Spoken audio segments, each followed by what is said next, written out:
Hello there and welcome to Herman Manyora's YouTube channel for our usual political conversations. These conversations are simple, truthful, Prof, putting them across in a hard-hitting way. I'm so glad that you're here and you've joined us once again. Prof, how are you doing today? Fine. As you are here, you've been having a call. Are you okay? I'm doing just... Do I run the range of getting the call? Not really. This social distancing thing. Okay, fine. Thank God. That's why I'm here. I'm just facing this side. But I want us to talk about this conversation, a difficult one, because we're in 2023, but it seems the ghosts of 2022 are still hunting us when it comes to the elections. Murder case. There's President William Ruto accusing some folks of trying to kill the IEBC chairperson, Wafula Chebukati. Talk to me about that first. When you hear the president standing in a podium and saying this is what was going to happen if he did not do what they wanted him to do. What do you think about that?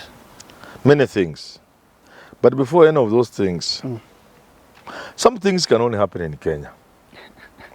When the president talked of a container where police were murdering Kenyans, when the president talked about bodies being thrown to River Yala, and he's the president of the Republic of Kenya, I don't think that could happen anywhere else in the world. An admission from that office, that office is not Uhuru Kenyatta. It's not Moi, it's not Kenyatta 1. It's not Ruto. That office is office of the president. The moment you occupy that office, what your word carries so much weight. If somebody were to cite your word in court,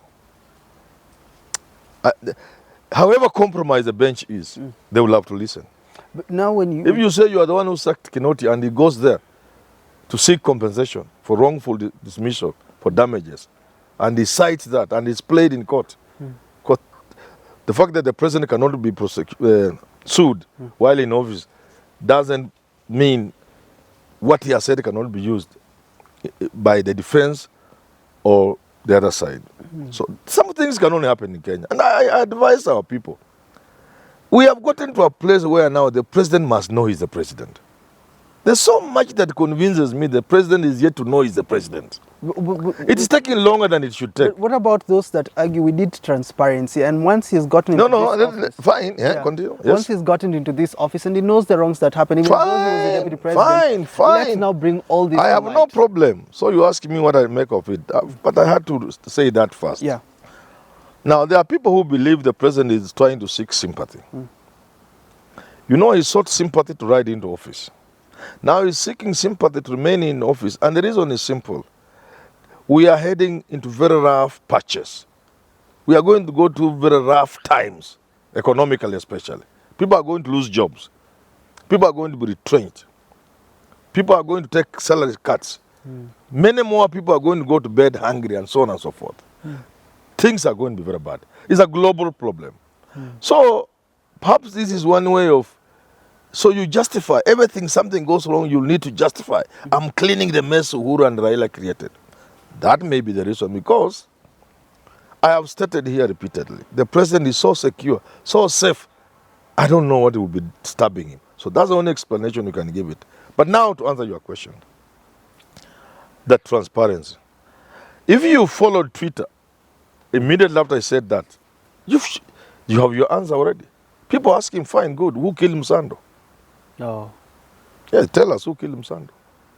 Why are you in a hurry to say about somebody who was almost killed? But we have somebody who was killed. A section of Azimio, they want... Very serious people, including people like Nadolan, Father Dolan, these are serious people. People like Roslyn Akombe, who was there. And you look at Twitter, people asking him. In other words, a president can know something. It's better you keep quiet. And if you must act, act. Don't talk. Because the moment you talk as a president, you can see the reactions from people.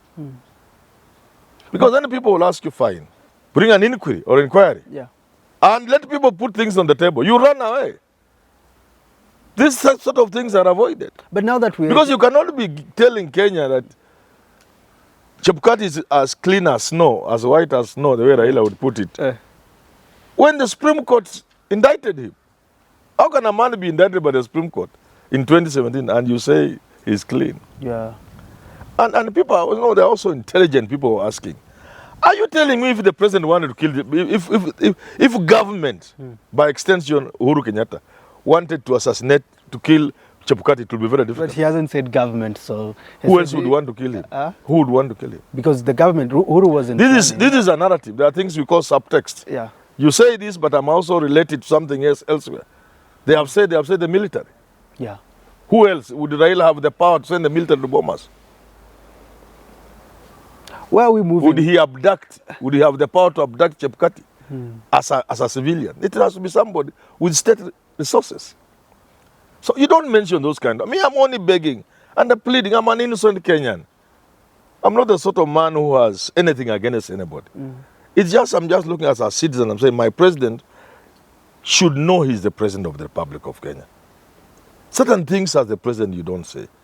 Even in a home, there are things as a father you see and you don't say. You may act, but you don't say.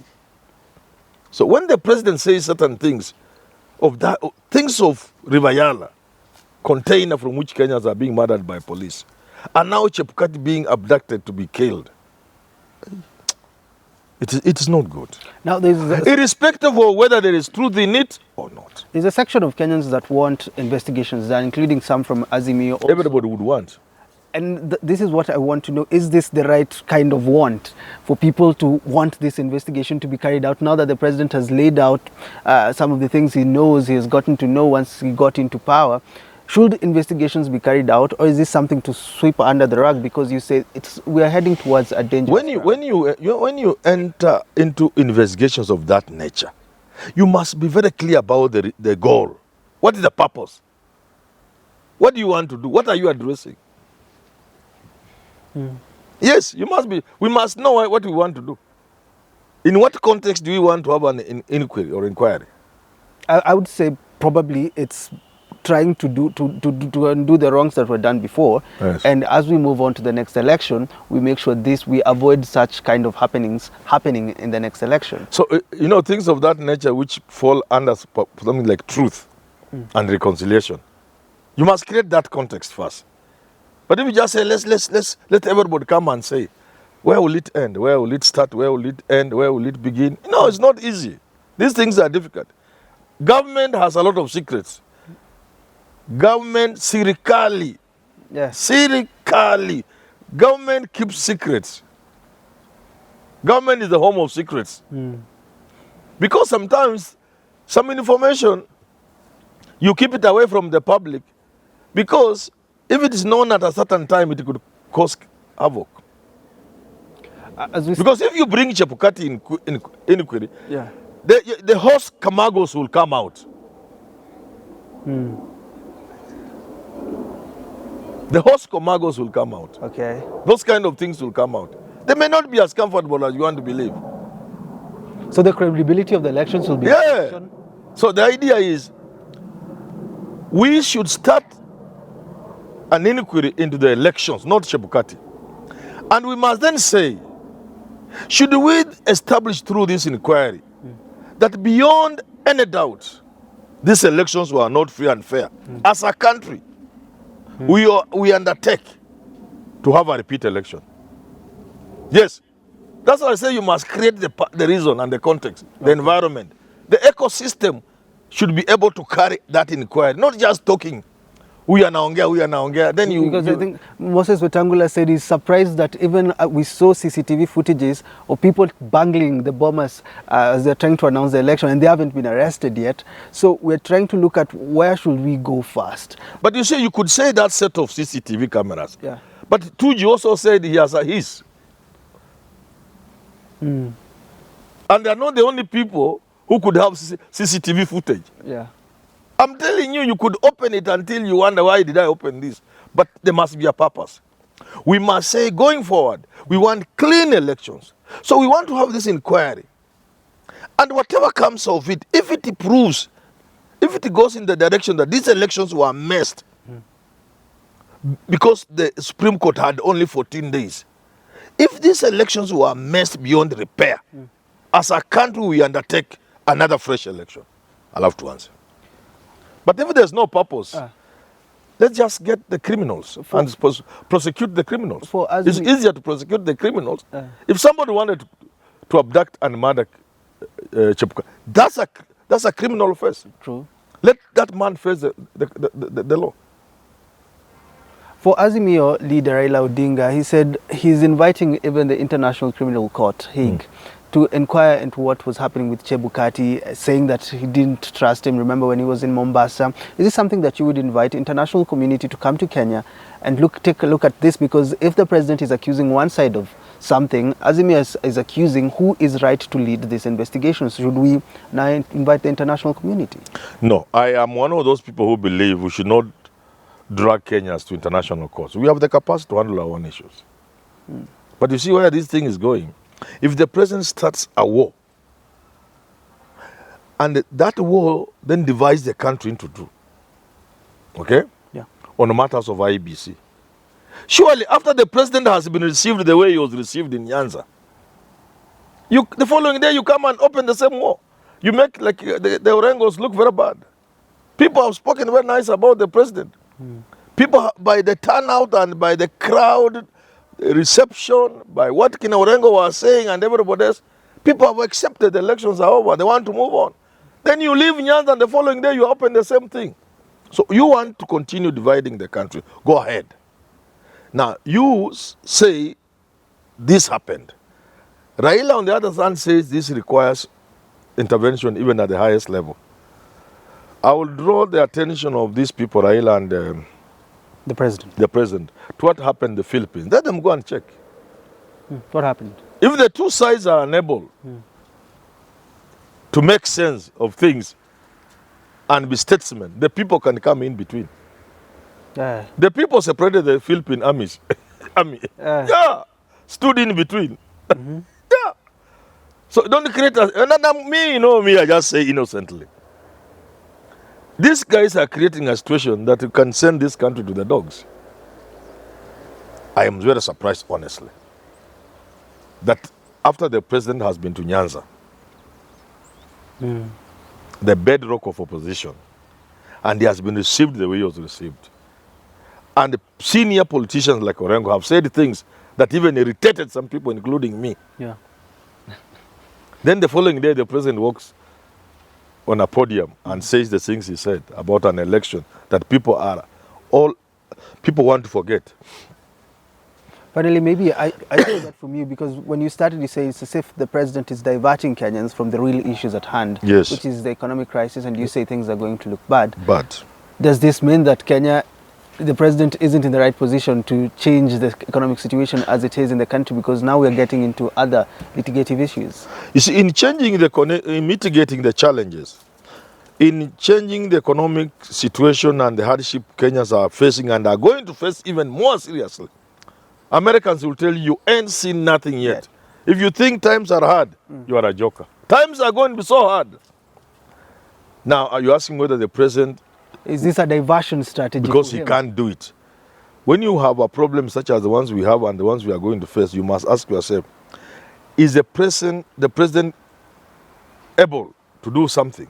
Yes, he's able to do something. Will he do something? Yes, he will do, but he will not do much. Why?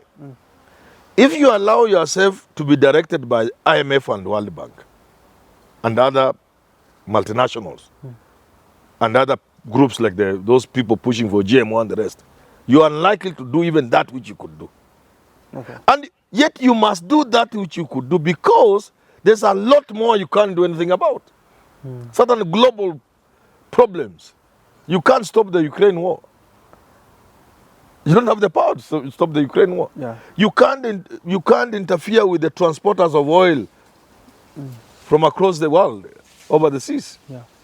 You have no control over the price of crude oil.